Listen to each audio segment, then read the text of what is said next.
God, I love this game. Monster Hunter Wilds is the latest entry into the Monster Hunter franchise, and by God is it good. The gameplay, story, and world building that Wilds is able to introduce is genuinely top notch, and it's no exaggeration to say that very few games can be as consistently interesting and fun as Wilds is. As of writing this script, I have about 50 hours in the game, and I've loved every second of it.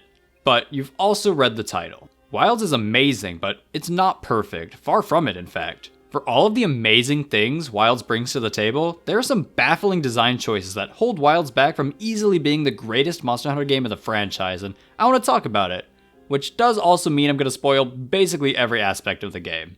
If, for whatever reason, you haven't played Wilds yet or are working your way through it, maybe wait to watch this video. Though, if you're curious, I'd say my overall rating for Monster Hunter Wilds is an 8 out of 10. For context, I've placed the rating I'd give the other new-gen Monster Hunter games on screen, so you can see where it fits with the others, at least in my opinion. With that out of the way, from the good to the bad, this is why Monster Hunter Wilds is almost a masterpiece.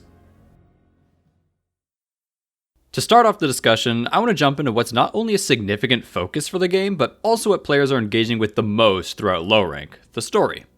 As I'd assumed from the trailers prior to release, Monster Hunter Wilds is significantly more story-focused than most Monster Hunter games. You play the role of a hunter in the Avis unit, one of a few squads sent to the Forbidden Lands by the Guild with the purpose of locating the people of Nata, a child found stranded out in the desert. The journey to find his people, the Keepers, takes you across the Forbidden Lands, interacting with unique cultures, landscapes, and of course, monsters. The core premise of the story in Wilds isn't anything fantastic, but for what it is, I thought it was actually pretty good and opened the door to a lot of interesting world building, especially regarding the Guild. I, and literally everyone else on the internet, love Alma providing us with Guild authorization to take down monsters. It's such a simple line, but it emphasizes the core tenet of Guild Hunters only fighting for research, safety, and the preservation of ecosystems. In the Hunter's Encyclopedia, an art and quote-unquote lore book released by Capcom back in 2004, some additional information regarding the guild is provided, and it stated pretty clearly that poaching monsters, or otherwise going undercover and hunting them without authorization, is a serious crime. This isn't something that's ever really been talked about in-game, and this is the first story-focused depiction of the guild's role in managing hunters we've gotten to see, which I think is really cool. Another very interesting concept that appears to be taken from this encyclopedia are the Guardians, the synthetic monsters created by Wyveria as a defense for the looming threat of war. If you've been a part of the online Monster Hunter community for like 2 days, you've probably heard of the Equal Dragon weapon. It's a bit of concept art originating from this encyclopedia that depicts a man-made monster designed to rival elder dragons in power and take them down when needed for the Great Dragon War. I feel the need to emphasize that this isn't canon and has literally never had any presence in any Monster Hunter media outside of this one piece of concept art, but comparisons between Guardians and the Equal Dragon weapon are unavoidable, especially with Zoah appearing to be a man-made black dragon that mimics attacks from monsters like Fatalis, as well as the Guardians themselves being made for war. Maybe it is canon now. Personally, I'm somewhat conflicted about the existence of Guardians and Zoah. I've mentioned before how much I adore the imaginative realism of Monster Hunter, and Guardians being synthetic monsters is somewhat of a tough pill to swallow, as it comes off as a bit too sci-fi for my liking. But, on the other hand, it's a super fucking cool concept and gives us badass synthy music in a Monster Hunter game, as well as parallels to the Equal Dragon weapon a literal 2 decades after the fact. And it also gives us the existence of Arkveld. Arkveld is the flagship monster of Wilds, a guardian form of an extinct monster turned real monster due to its will to survive, or whatever the fuck. Arkveld is the monster that begins the story in Wilds, as it's the monster responsible for attacking Nata's village, resulting in Nata being sent to escape by his people who thought they were all gonna die. In order to discuss Arkveld's role in the story further, we need to quickly address a bad take that I've seen online. Nata sucks. I'd argue that Nata's a pretty well-written and developed character, and I think a lot of hatred from him stems from people both not liking how railroady the story can be, more on that later, as well as the fact that Nata is like 12 or something. He's just a kid, and kids can be emotional and irrational. It's normal. There's a point in the story where Arkveld is fucking up Ray now, and Nata is upset that you aren't hunting it, the monster responsible for ripping Nata's home away from him. This makes sense, as at this point in the story, Nata only feels resentment for this monster that has, to him, callously ripped his life away. Throughout the course of the journey, Nata is able to learn more about monsters, that they aren't malicious or evil, but just animals playing a role in the greater ecosystem. Later on, Nata's reunited with the Keepers and learns of his people's history and of the Guardians. It's explained to Nata that his people watch over the ruins of Wyveria and the Guardians to make up for their ancestors' role in the city's collapse, effectively serving as prisoners for crimes of the past. Up until this point, Nata's had the opportunity to explore a number of diverse cultures and see how people are able to live their lives to the fullest, and expresses that his people shouldn't have to be bound to duty like this, that he and his people can live life as well. It's through Nata's experiences that he comes to recognize that Arkveld too is a prisoner of the past, bound by its duty to defend a city that no longer exists. Nata makes this metaphorical connection blatantly obvious with a metaphor of his own and jumps to defend Arkveld from the Hunter once the decision is made to hunt him. I've seen a lot of people say that this switch in mentality makes no sense, but I disagree. After experiencing the outside world, Nata recognizes that his people are missing out on so much and sees their commitment to their historic duty as shackles to their freedom. Arkveld too was shackled in this way, but rather than wallowing and relenting to its fate as Nata believes his people have, it has instead shed the chains of its history and found the freedom to live as it should, as a monster who partakes in the greater ecosystem. Nata is able to look up to Arkveld for its power to seize freedom and a better future for itself. But, of course, Arkveld is hunted anyway, as its newfound freedom is leading to wanton destruction. Nata is, of course, upset at this, but after some time is quickly able to recognize that, like most things, life is not black and white, and comes to terms with this for the final confrontation against the non-guardian form of Arkveld, repeating what you, the hunter, had taught him. Nata's story arc is one of reconciling with the past and finding purpose and meaning not despite our experiences, but through them. Nobody, especially not a 12-year-old kid, is going to have all of this figured out in an instant, and I feel that people who hate on Nata don't give enough weight to the amount of world-shattering revelations that this kid went through up to this point. Like, this kid's world was literally black and white before the events of the story. But as I said, I also feel that a lot of people hate Nata because he's somewhat of a representation of the story in Wilds, which certainly takes its time with the player. When I first started playing Wilds, I was beyond excited with how fast the game lets you jump into the action. Older Monster Hunter titles have always had you doing quests like killing small monsters, or gathering some herbs, or delivering an egg before letting you actually have fun. Wilds does away with this and just lets you immediately jump into a fight against Chatacabra, which was honestly a breath of fresh air. What I wasn't anticipating, however, was that this was the only time Wilds was fast, as every subsequent encounter is prefaced with slowly walking around the environment. I was interested in the world building and story of the game, so these didn't come off as too tedious, but there were a number of times where I just wanted to go out and explore while on a quest just to be reeled back in. I just want the honey, goddammit! This limitation and the restriction on exploring while doing story quests just sucks. There's no defending it. Yes, you could just wait to do the story and go on your own expedition to explore, but there's no reason why you should be restricted from doing both at the same time. Getting to high rank and no longer needing to worry about this felt super gratifying, so at the very least, I'm glad they restricted the weightiest portions of the story to low rank, but they really should have just let players explore and then loop back to the cutscene point on their own. There's one more aspect of the story in Wilds that I found interesting, and that's the fact that outside of Wilds being a story about overcoming the past and finding purpose, it's equally an allegory for colonialism.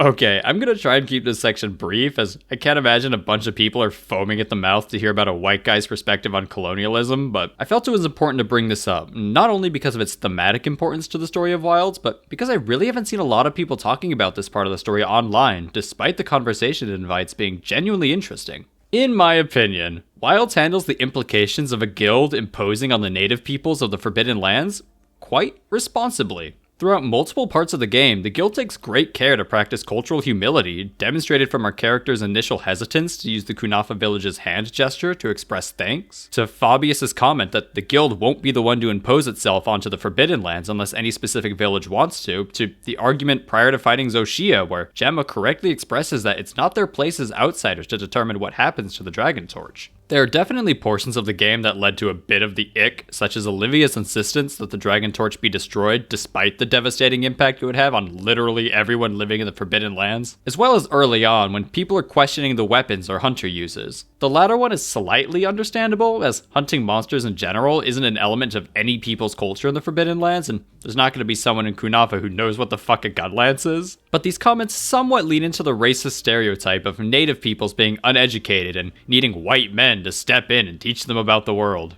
To this effect, however, I really enjoyed how Wilds was able to delve into and discuss how each respective people kept their villages safe without hunters, with Kunafa using fulgurite chimes to mimic the sounds of Ray Dao, Sild using clothing made to mimic guardian cocoons so as not to attract the ire of local guardians, to Azuz maintaining a tradition of keeping all of their ores safe so as not to attract Gravios. These depictions give the implication that these people are not just surviving, but thriving without needing hunters or the guild. The latter two methods of staying safe are discovered through side quests. There are a number of high-rank side quests you can do to fight off tempered monsters for the villagers that lead to small interactions where you provide education about monsters and discuss ways to live harmoniously with them, and this is something I'm genuinely curious how other people feel about. For one, it gives me the ick, with these interactions literally being a colonial hunter explaining the local animals to these people, but on the other hand, comments are made that suggest the different peoples know how to manage these monsters, even if the specifics may have been lost to time. When you finish the side quest for Azuz, Dogard, after expressing surprise about there being monsters that eat metal, comments that the tradition of saving metals is there for a reason. It's relatively obvious to me that the people of Azuz already knew that metal attracts Gravios, hence the beginning of the tradition in the first place, but may have simply forgotten why they practiced the tradition as time has gone on, as it was likely something passed down between generations. And, to be frank, neither Dogard, Zato, or anyone else are monster experts, and as individuals, it's understandable that they wouldn't know Gravios eats metal or that Gypsaros is attracted to shiny objects. Maybe I'm contributing to the stereotype by assuming that an individual's lack of knowledge about a specific monster is representative of their entire people. Maybe I, a white guy, should stop talking about colonialism now. Prior to writing this section, I spoke with some friends who know much more about this than I ever will, just to make sure I wasn't too far off base in my thinking, and I've echoed a lot of their sentiments here. Like the humility and hesitating before doing the Kunafa thanks gesture, my dumbass didn't pick up on that. My friend pointed that out as a specific action that they appreciated seeing. That same friend made a comment that struck me, describing this part of Wild's story as an unfortunate trope that's been handled much worse in other games. I think this perfectly describes my feelings about this aspect of Wild's story, but that's ultimately just my opinion. I'm genuinely curious how other people have interpreted this part of the story, and I encourage you to talk about it, whether it be in the comments here or just online in general. Not only do I think these types of conversations are healthy, but there's definitely stuff that I missed or didn't even consider, and I'm curious to hear other people's interpretations and feelings about everything.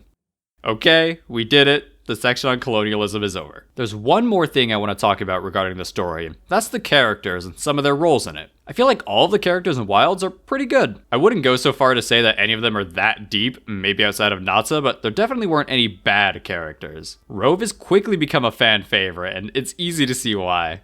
There's just something about cute characters embracing death and coping through Descartian philosophy that really just gets your heart going. I, however, am of the opinion that, while Rove is undoubtedly fantastic, Kanya is by far the best character in Wilds. The fishing quests she gives fucking suck ass, but her energy is fucking hilarious. Seriously, whoever did the English VA for her didn't get paid enough. I was motivated to complete the fishing quest not only for my completionist brain to shut up at me, but because I was always happy to greet my fellow fisher fellow with fish. I feel like World and Rise didn't have enough quirky and funny characters like Rove or Kanya, and I'm so happy that Wilds was able to slap some comedy into the game, both through compelling characters and small side comments and cutscenes. It's genuinely good stuff.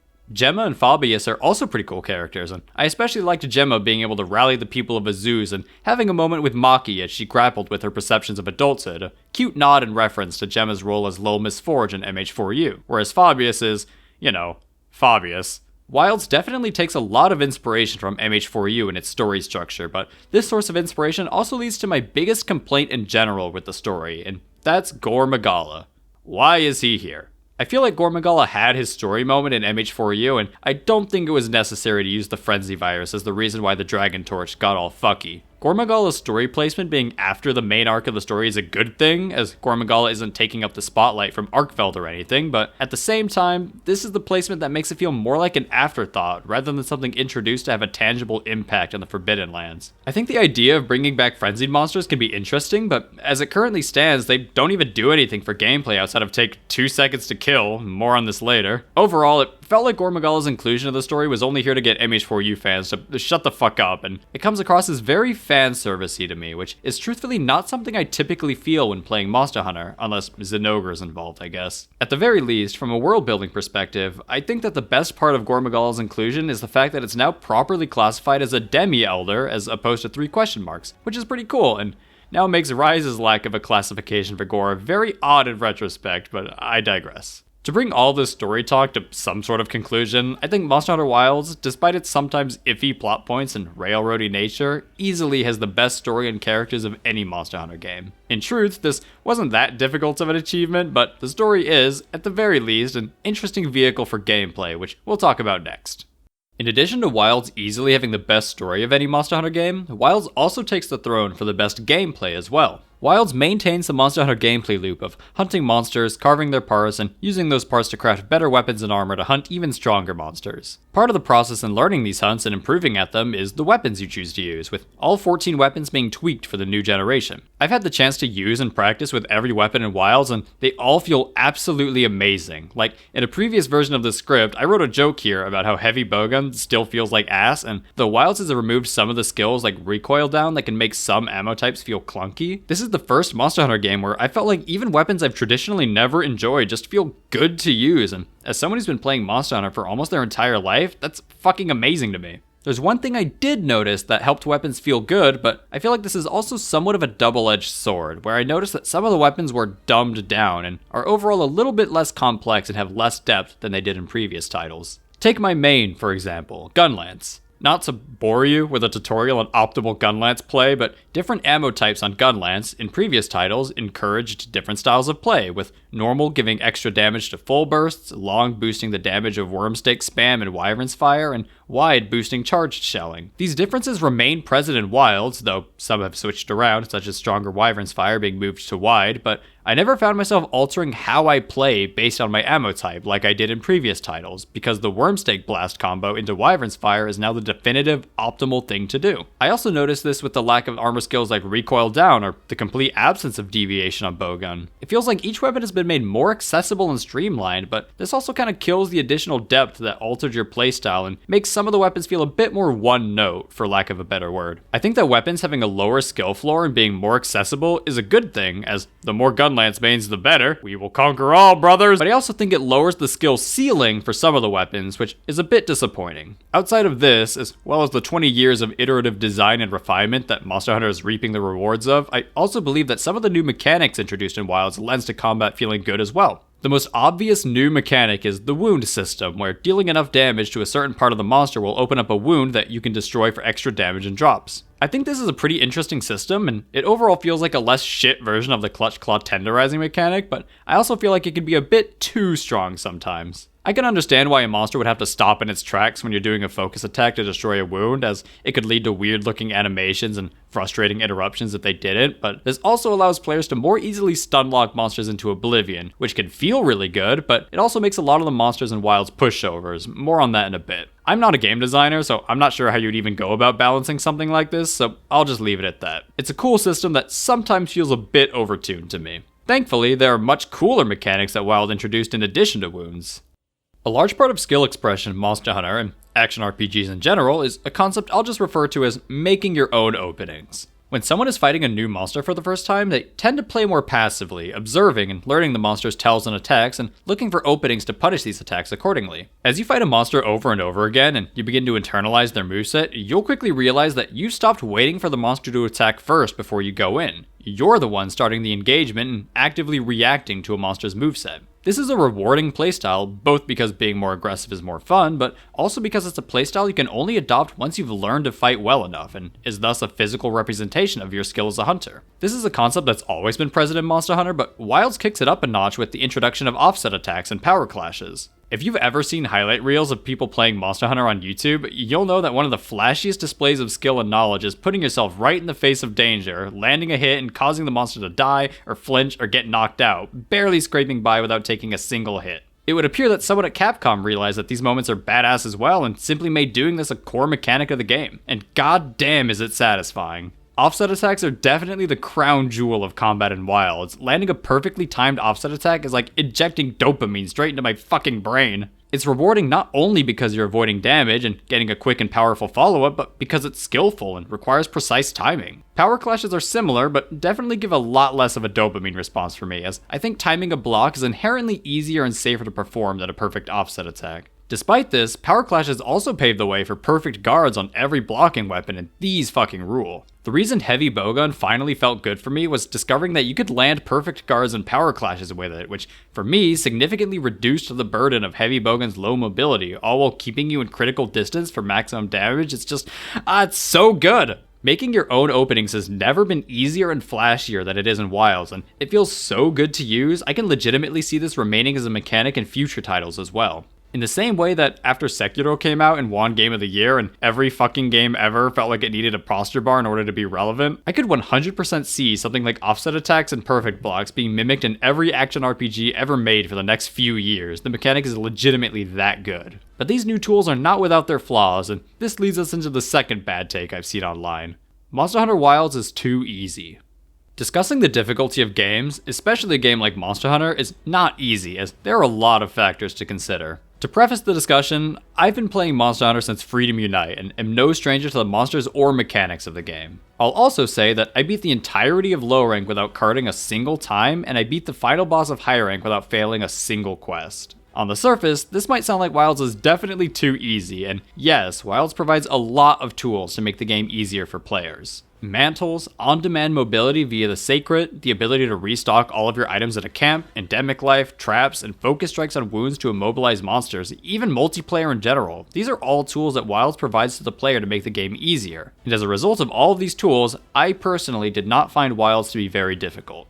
All of these tools, however, need to be learned and utilized by the player. A new player is likely not going to engage with every single tool that Wilds is throwing at them, and hunts for these players are going to be significantly longer than for someone who came in from a game like World or Rise who is already familiar with these tools. I know for a fact that these players exist, and you can check this too just by looking at and joining SOS quests. I've seen plenty of people firing SOS flares who've been fighting a monster for a good 20 to 30 minutes that only took me 5. A broader range of tools not only serves to open the doors for how these individual players would like to engage with combat, but it also serves as somewhat of a throw shit at the wall and see what sticks method of introducing new techniques and knowledge for players to take advantage of. Both of these serve the primary purpose of making combat in Monster Hunter more accessible.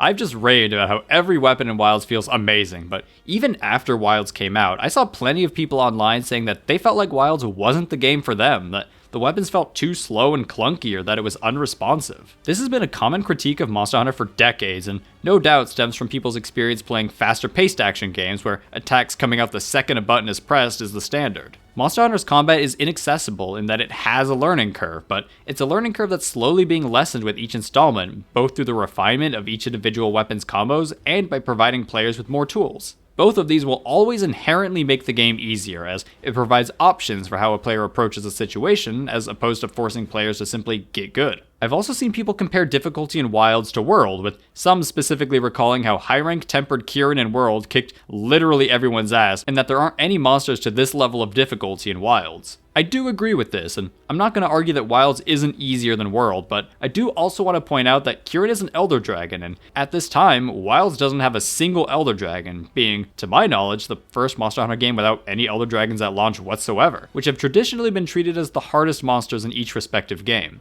And before people bring it up, no, Zoah is not an Elder Dragon, it's a construct, though I definitely agree that it fits the role of an Elder Dragon as far as the story goes, and Zoah's fight will almost undoubtedly be expanded upon, either in a title update or Master Rank expansion. I'm definitely being pedantic here, but I want to emphasize that, though I agree that Wilds is not fucking Kaizo Mario levels of difficult, it doesn't need to be difficult in order to be fun, and if adding more tools and accessibility features brings more people into the world of Monster Hunter, then I'm cool with it, especially since we already know free title updates will be coming that are likely going to gradually spike up the difficulty anyway, and that'll give people something to complain about instead. On the topic of difficulty in Wilds, let's talk about the monsters. I don't think it's too controversial to say that Monster Hunter Wilds is one of the best base game rosters of any game in the franchise, as well as some of the coolest new additions in any game. All 4 of the Apex Predators are fucking awesome, and there isn't a single monster in this game that I found unfun to fight. There are quite a few monsters recycled from previous titles as well, but almost all of them are ones who've been absent from the games for years, and I thought it was really nice being able to see them in HD. But it would have been nice to see Gammoth in HD. I'm sorry, my son. One day, One day you'll get the respect you deserve. I was also surprised that Diablos isn't present in Wilds at all, dethroning it as the only monster outside of Rathalos and Rathian that had been present in every single Monster Hunter game ever released. I also don't think it's too controversial to say that Arkveld, specifically, is a great fight, and I'm happy that there's some frontier representation in monsters with weird-ass whip wings. I think Arkveld is the right amount of aggressive and flashy to make him worthy of being a flagship monster. Despite my general praise for all the fights, however, none of them really stood out to me as especially amazing, with the exception of two, Guardian Rathalos and Jin Dahad. Guardian Rathalos being our first encounter with Rathalos in Wilds was a fantastic subversion. We all knew you'd show his fucking mug eventually, and switching up the standard Rathalos fight with a Guardian version that shows off a bunch of new and flashy attacks was wonderfully done. Guardian Rathalos, and regular Rathalos too for that matter, are also generally great fights, and I feel like Rathalos somehow manages to be a more exciting fight game after game as opposed to him simply staying in the air for fucking 20 years. After this first encounter, Guardian Rathalos loses a lot of its impact, but this initial reveal and the fight alone made it worth it. As a side note, I also really like that Rathalos, finally, has made the Forest and Hills theme its official fight music, as it was always treated as his flagship theme, but seeing it made official put a smile on my face. But the real star of the show for me is Jin Dahad. This fight fucking rules. The music, the enmity system, the big explosion you need to get behind cover to avoid. Wait a minute, this is just Safi Jiva at home. Wait, in Guardian Rathalos, though I think it was a cool subversion, a genuinely good fight, it's basically just Rathalos with some extra attacks, almost like a subspecies. And two of the other Guardian monsters are just subspecies, just covered in milk.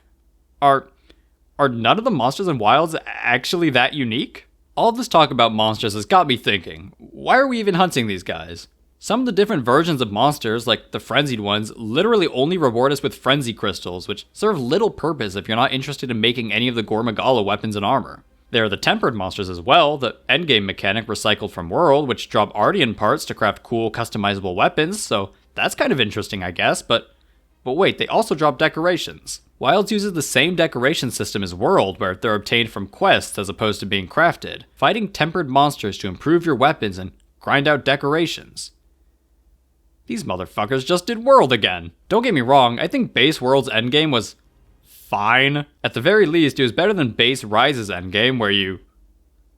So I'm glad they chose to go with base World over that. But I'm also somewhat baffled by this decision in the first place, as I feel like there's a very interesting mechanic that an endgame loop could have revolved around instead. You know, the fucking Guardians. When the Guardian monsters were revealed and shown off as variations of other monsters, my immediate thought was, this is going to be the endgame grind for Wilds, as I'd assumed you'd be uncovering and fighting construct versions of all the apexes, given that the Wilk crystals cause elemental attacks to fucking explode everywhere, which would make all of them more threatening in their Guardian forms. After we learned that the land spine and the Wilk it carries expanded across the Forbidden Lands, the fact that the Guardians need this Wilk to survive, and the core theme of Guardians slowly becoming a natural part of the ecosystem, it seemed like an easy explanation for how Guardian monsters would be able to survive outside of Wyveria following Zoshia's death and the full power of the Dragon Torch being restored. This seemed like a very obvious route to follow and would have tied the endgame of Wilds with the story itself, but instead, we got Gore Magala giving fucking Bovid to the Dragon Torch and making monsters tempered as a result. As it currently is, I feel like the inclusion of tempered monsters and Ardian weapons feels more like an afterthought rather than a conscious gameplay loop that players would naturally be funneled into, and it feels shockingly off base for a game that was so focused on its story to drop an easy pairing of gameplay and story like this. The only explanation I can think of as to why the endgame was designed like this is time constraints, as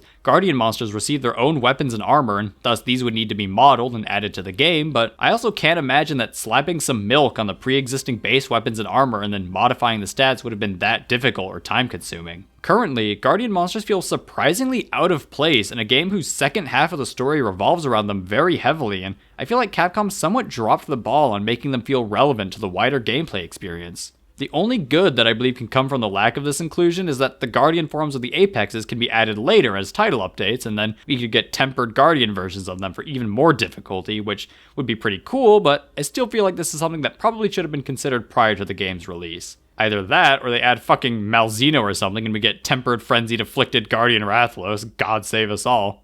I also want to quickly touch base about the decoration system in Wilds, as though it shares the same formula of obtaining strong decorations from quests like in World, there is a significantly more impactful change as well, being a separation of armor and weapon decorations. In the past, if a weapon or armor had open decoration slots, you could place any skill anywhere you liked so long as it fit the proper size slot for the decoration. In Wilds, however, this system has been heavily restricted, with the majority of decorations that impact combat being limited to your weapon deco slots and your defense and utility skills being designated for your armor pieces. In some ways, I both love and hate this system. For one, restricting the amount of decorations we can slot where we want serves the primary purpose of forcing build diversity. In the endgame of World and Rise, everybody's armor skills basically looked the same. Attack boost 7, critical eye 7, weakness exploit 3, critical boost 3, and then whatever weapon specific skills or additional offensive skills you could slot in. Wilds effectively prevents players from ever being able to make these kinds of builds, and forces players to choose between which offensive skills they want to prioritize or which offensive skills mesh the best with their own personal playstyle. I believe limiting the use of all of these skills is overall healthier for the game as a whole. It's also an interesting choice for the purpose of balancing out weapons, given that weapons both have decoration slots and innate skills that they provide as well, which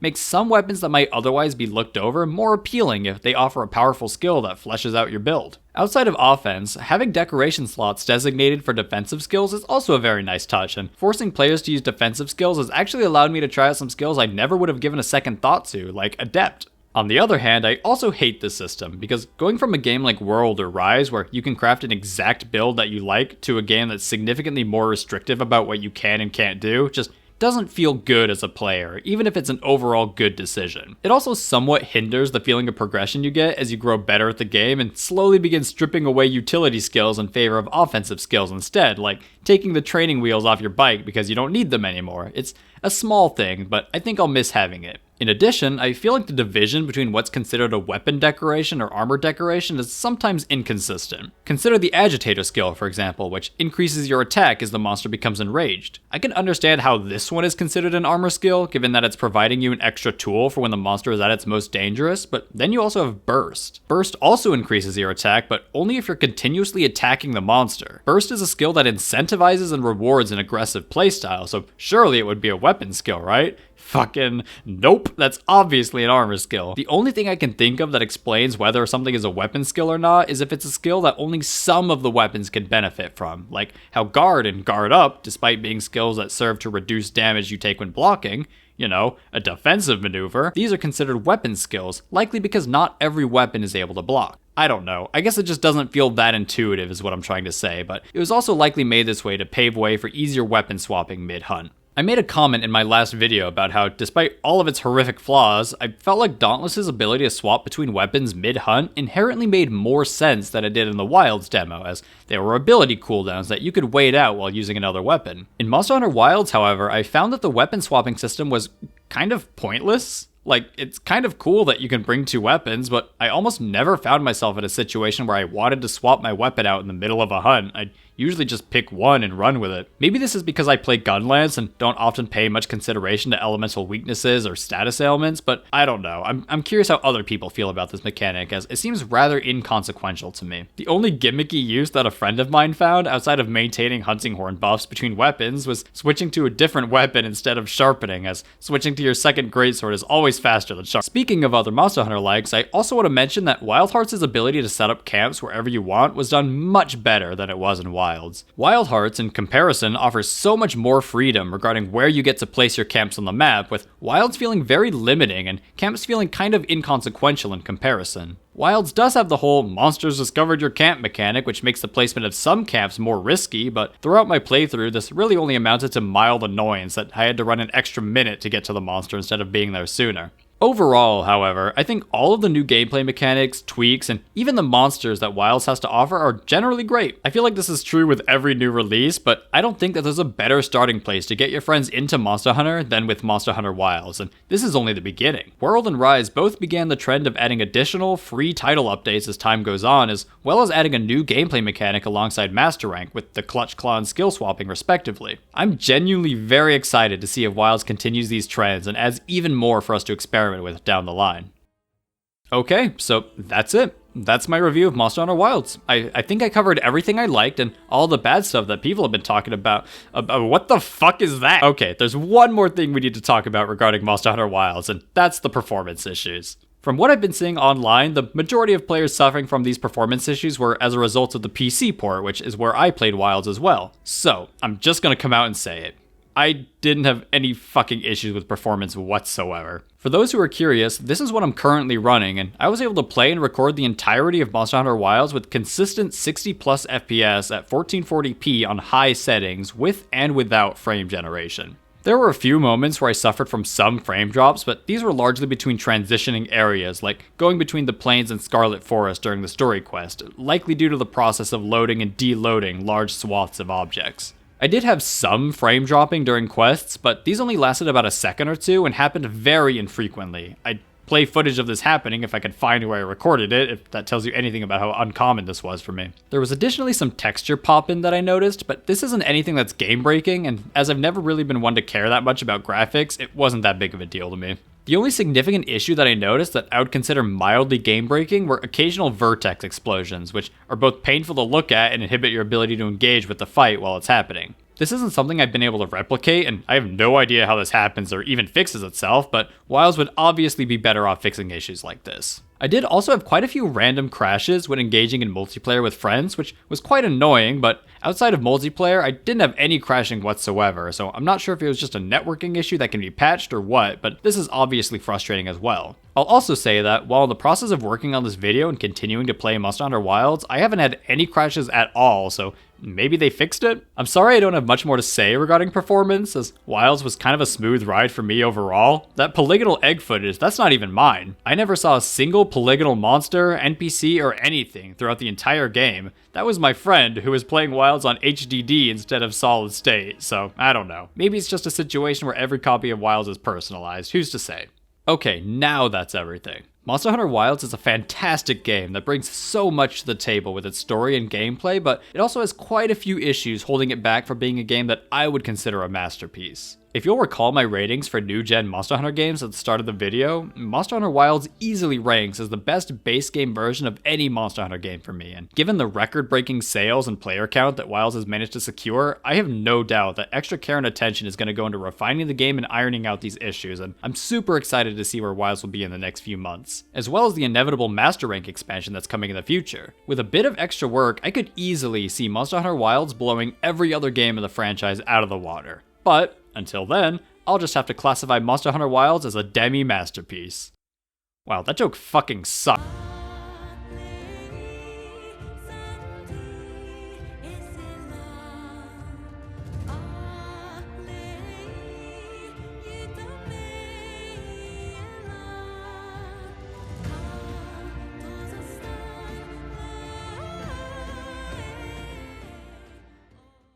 Hi, Boogie. Oh, he's got a toad! Never mind, he's epic.